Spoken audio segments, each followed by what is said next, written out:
hakuna mtu awezaye kuja kwangu asipovutwa na Baba. Ni neno la Yesu katika injili ya leo. Kuna mtu anayeweza kuja kwangu asipovutwa na Baba yangu. Kumbe ndugu zangu, kutokana na ukweli kwamba Mwenyezi Mungu ametuumba kwa mfano na sura yake, daima yuko katika upendo wa ajabu na sisi watoto wake aliotuumba. Anatuvuta daima, na hasa tuweze kupokea neema zake kwa njia ya Kristo ambaye alimchagua na kumweka awe ndio mgawaji wa hizo neema na baraka zote za uokovu. Hakuna mtu awezaye kuja kwangu asipovutwa na Baba. Naona jambo zito. Na sasa tuone, hata sasa Mungu Baba yuko kazini, anatuvuta kwa namna mbalimbali tukutane naye kwa njia ya mwanaye. Anatuvuta. Kuna neema za ajabu ambazo ziko kwenye maisha yetu. Kuna mivuto ya tunayokutana nayo mizuri, neema fulani, mwaliko fulani unaoupata ndani yako ufanye jambo jema.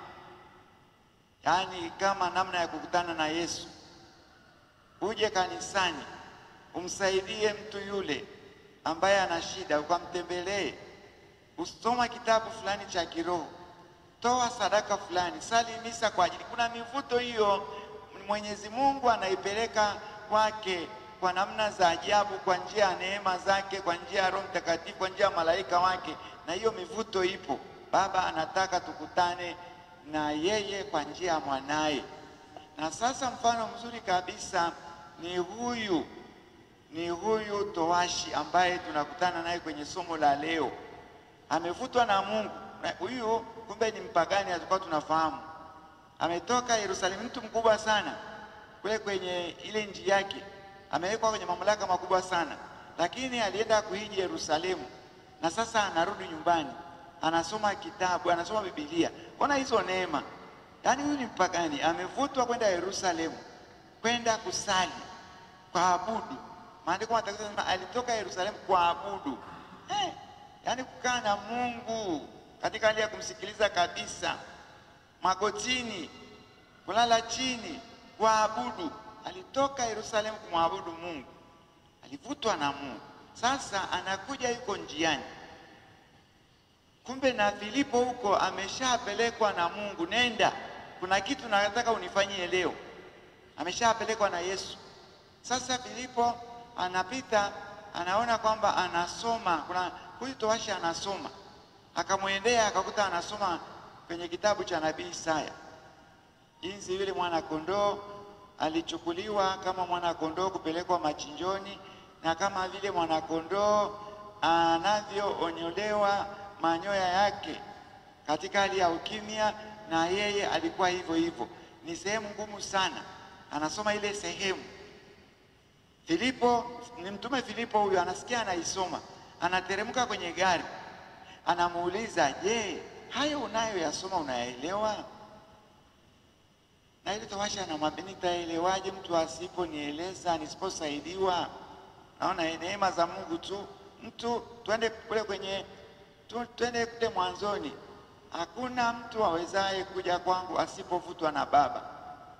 Mwenyezi Mungu anahangaika kwa neema zake, anavyotukuzwa na mnambali. Ameshampeleka kule Yerusalemu kuabudu, anarudi anamwambia soma maandiko matakatifu, chukua kitabu. Akiwa anasoma, Filipo anapelekwa. Ni neema za Mungu tu. Mungu anamvuta tu mpaka kutane naye kwa namna za ajabu.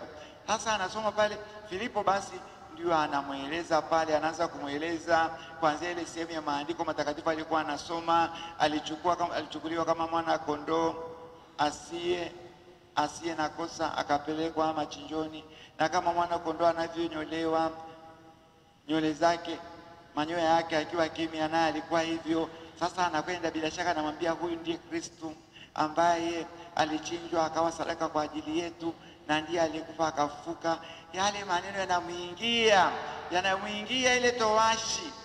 Yale maneno yanamwingia towashi, yani hatua kwa hatua anaendelea kuinuliwa, anafikia mahali anaona hapana, hapa nimeshakutana na neema ya Mungu kwa namna ya pekee kabisa. Anasema mwenyewe, sasa ni nini kinachonizuia nisibatizwe? Kumbe alikuwa mpagani. Akateremka, maji yalikuwa pale, alipoona maji, ni nini kinachonizuia sasa? Nimeshainuliwa hivi, nimemfahamu hivi Mungu, tena na huyo Kristo aliyekufa sadaka kwa ajili yetu na sasa yuko hai. Ni nini sasa kinachonizuia nisiunganishwe naye?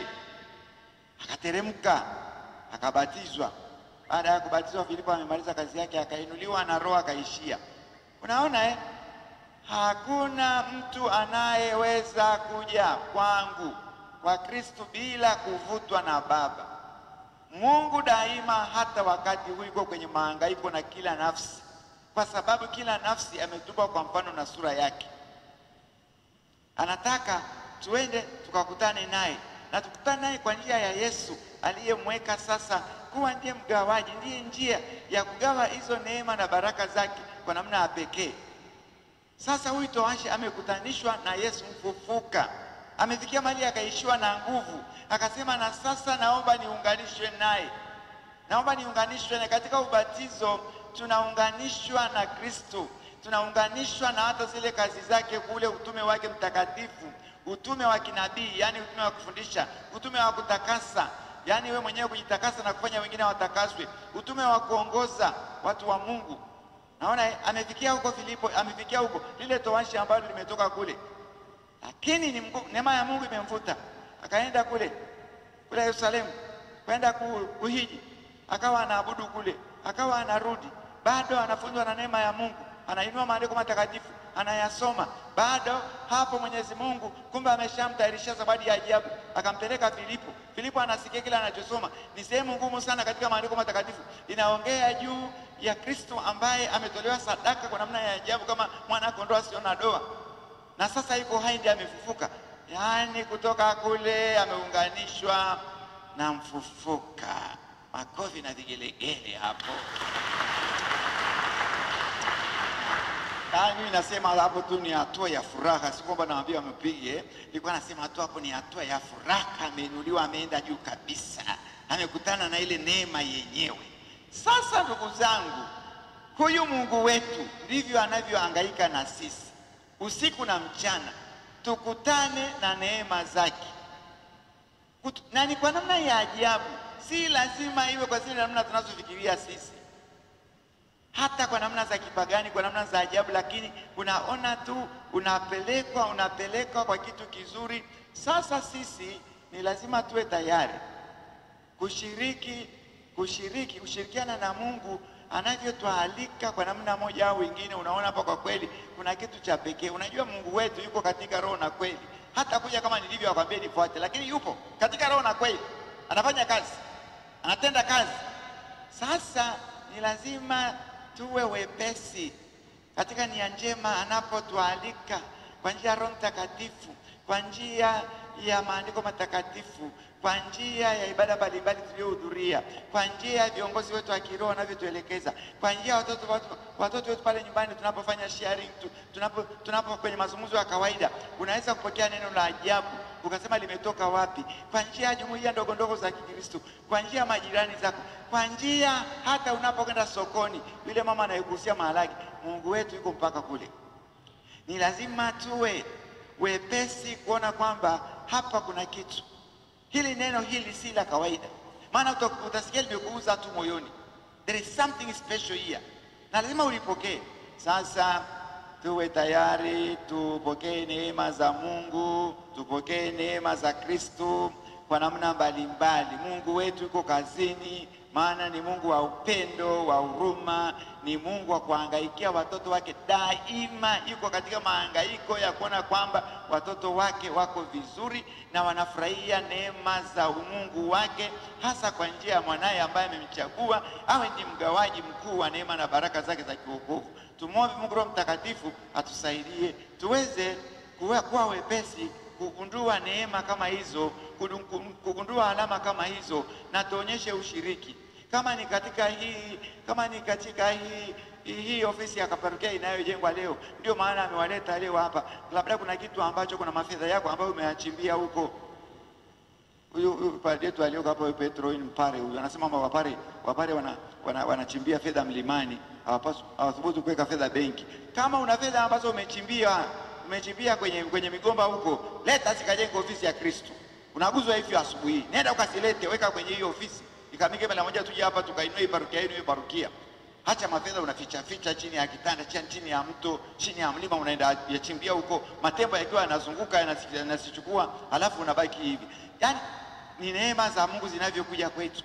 Unaweza kuguzwa hata asubuhi kwa namna ya pekee kabisa katika jambo lolote. Utagundua tuko moyoni kwamba jambo hili si la kawaida. Hili ni la Roho Mtakatifu, hili ni la Yesu, hili ni la Mungu.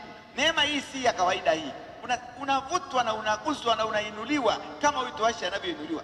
Tumwombe Mungu Roho Mtakatifu atusaidie tuweze kuonyesha ushiriki na tuweze kufaidi kama utoashi alivyoshiriki na akarudi nyumbani akiwa mtu mpya. Tumsifu Yesu Kristo.